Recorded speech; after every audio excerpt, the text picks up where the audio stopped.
মায়ের বয়সে একটা মহিলার গায়ে হাত তুলতে? তুই কি পাগল হয়ে গেছিস? আচ্ছা শোন, আমরা তাহলে আমাদের পিকনিকের ডেটটা আগামী 7 তারিখ ফিক্সড করি। দেখ সবাই মিলে যেটা ভালো হয়। হ্যাঁ, নাকি চোখ বাসায় রেখে সেখানে কাজ করতে আসিস? দিলি তো সকাল সকাল মুড অফ করে। মৌ, লজ্জা লাগে না তোর? মায়ের বয়সে একটা মহিলার গায়ে হাত তুলতে? তুই কি পাগল হয়ে গেছিস? সামান্য এই ব্যাপারের জন্য কিনা তুই তার গায়ে হাত তুললি? কি ব্যাপার করি?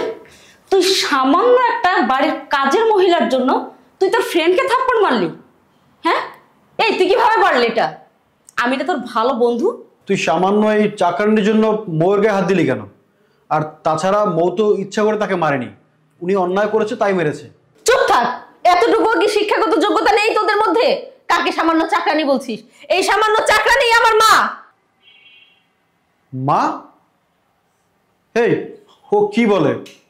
ওনা এতদিন আমাদের সাথে বলতো ওরা অনেক হাই সোসাইটির লোক, ওর বাবা মা লন্ডনে থাকে, আজ ওর মা কিনা চাকরানি।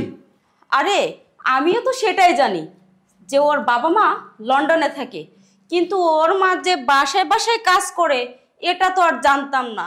দেখ ভাই, যা হয়েছে ভালো হয়েছে, বুয়াদেরকে না এইভাবে শাসন করা উচিত। চুপ থাক।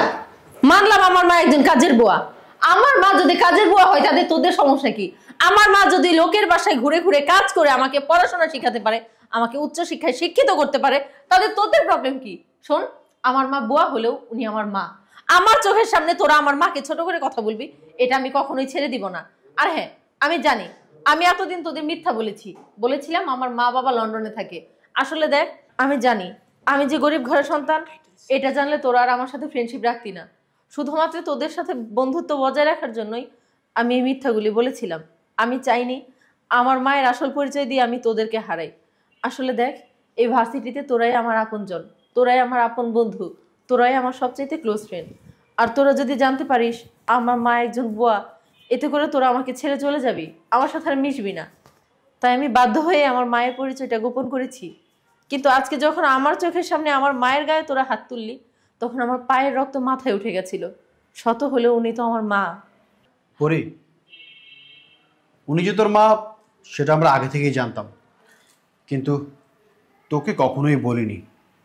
দেখ, তুই তোর ফ্যামিলি সম্বন্ধে আমাদেরকে আগে কিছুই বলিসনি। হঠাৎ করে একদিন দেখি তুই বস্তির রাস্তায় ঢুকছিস, তাই মৌ আর আমি তোর পিছনে পিছনে গিয়ে সব কিছুই আমি দেখতে পাই। দেখ, তুই হয়তো লজ্জায় কিছু বলিসনি, তোরা অনেক গরিব, কিন্তু তোকে একটা কথা বলি, বন্ধুত্ব না ধনী গরিব দেখে হয় না, বন্ধুত্ব হয় মনের মিলনে। আর আজকে এই যে কাজটা করলাম না, এটা মৌ আর আমি প্ল্যান করে করলাম যে তুই তোর মাকে কখনোই আমাদের সামনে পরিচয় করাই দিসনি। তোর মায়ের জন্য তোর সত্যি সত্যি ভালোবাসা আছে কিনা সেটা দেখার জন্যই, সেটা জানার জন্যই আজকে এই কাজটা করছি। আন্টি, এক্সট্রিমলি সরি, এই কাজটা আমাদের করা উচিত হয়নি, মাফ করে দেবেন। আসলে থাপ্পড়টা দেওয়ার উচিত হয়নি, আপনি আমাকে ক্ষমা করে দিবেন। না মা, কোনো ক্ষমা নেই, তুমি তো আমাদেরই মেয়ের মতো, সমস্যা নেই। মা, তুমি আমাকেও ক্ষমা করে দাও না। আজকে এই সিচুয়েশনটা আমার জন্যই তৈরি হয়েছে। আমি যদি আগে থেকে ওদের সাথে তোমাকে পরিচয় করিয়ে দিতাম, তাহলে হয়তো বা আজকের এই দিনটা দেখতে হতো না। তবে হ্যাঁ, দেখছো তো মা, ওরা আমার কত ভালো ফ্রেন্ড। তুমি আমার মা জানা সত্ত্বেও ওরা আমার সাথে ফ্রেন্ডশিপ নষ্ট করে নাই। আচ্ছা, তোরা কখন আমাকে ছেড়ে যাবি না তো? আরে দূর পাগল আন্টি, আজকে থেকে আপনার একটা মেয়ে না, দুইটা মেয়ে একটা ছেলে। ওকে, আলহামদুলিল্লাহ, আল্লাহর কাছে লাখ লাখ শুকরিয়া। এতদিন আমার একটা মেয়ে ছিল, এখন দুইটা মেয়ে একটা ছেলে।